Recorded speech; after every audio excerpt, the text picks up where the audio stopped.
Précurseur en la matière, l'IBER met en œuvre une politique de protection de l'environnement globale, active et novatrice. Ainsi, des méthodes de production écologique, le recours à des matériaux recyclables et des mesures de réduction de la consommation d'énergie se trouvent au premier plan des préoccupations de l'entreprise. L'utilisation de fluides frigorigènes R600A ou R290 sans HFC s'inscrit dans cette optique environnementale. L'intervention sur un circuit frigorifique est une affaire de professionnels. Il est impératif de respecter le déroulement et la procédure en commençant par la perforation du déshydrateur et la vidange du circuit par ce point. Si le compresseur est en état de fonctionnement, le technicien peut le faire fonctionner pour accélérer l'évacuation du fluide.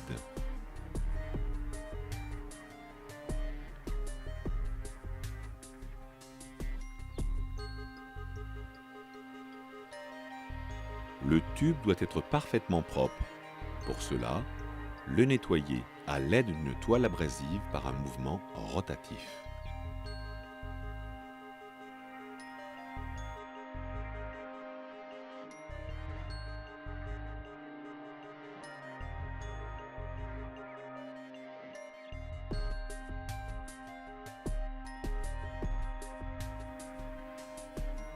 Veillez à ce que la coupe soit propre et sans bavure.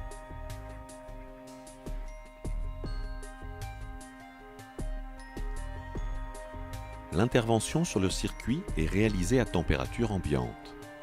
Attention, dans le cas d'un congélateur, dont l'évaporateur serait à température négative, il faut soit attendre que la température remonte à un niveau positif ou purger l'évaporateur à l'azote avant l'intervention sur le circuit.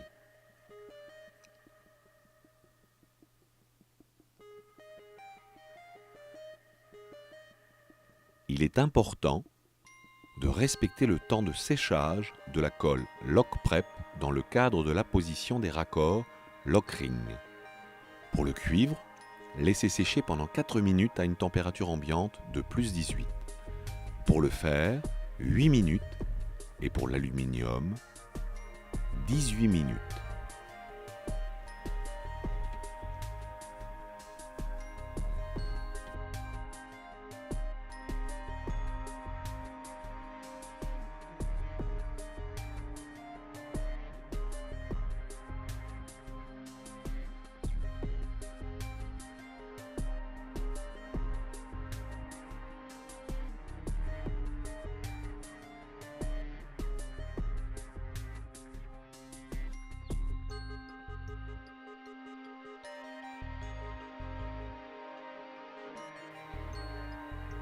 Comme à chaque ouverture d'un circuit frigorifique, il est nécessaire de remplacer le déshydrateur.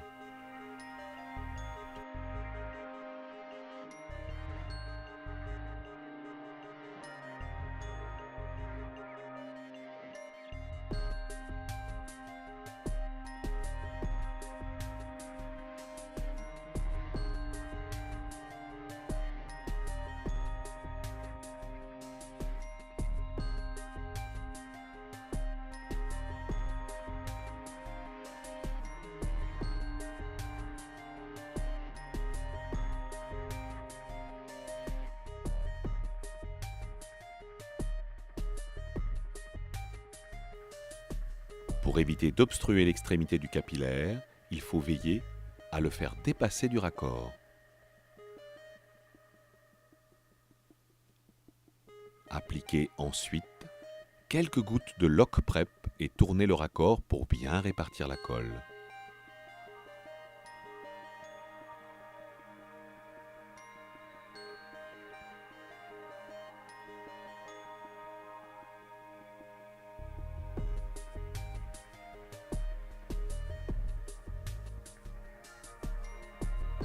Le circuit est désormais assemblé. Passons aux étapes habituelles de la charge. Tout d'abord, la connexion du circuit à la station de charge.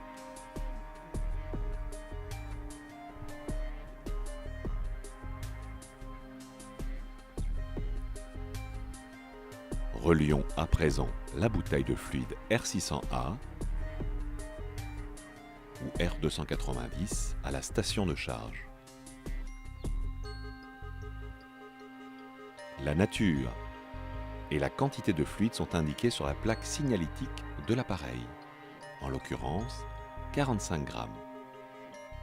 Effectuez le tirage au vide. Procédez maintenant à la charge en respectant au gramme près la quantité de fluide prescrite à l'aide d'une balance électronique. L'appareil a été mis en service pendant le chargement du fluide. Pincez la queue de charge avec la pince à obturer. Retirez le raccord rapide et fermez hermétiquement la queue de charge avec un bouchon lock-ring.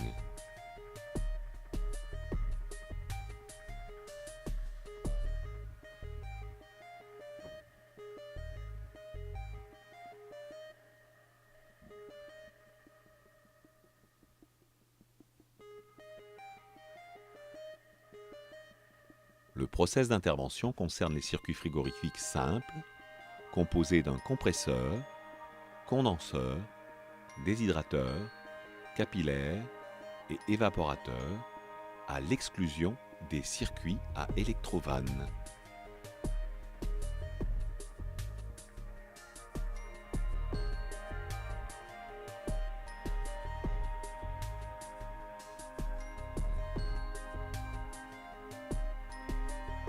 À la fin de l'intervention, pensez à contrôler les raccords avec un détecteur de fuite gazeuse. Bien sûr, veillez à intervenir dans un local ventilé et respectez les consignes de sécurité habituelles adaptées à une intervention sur un circuit frigorifique.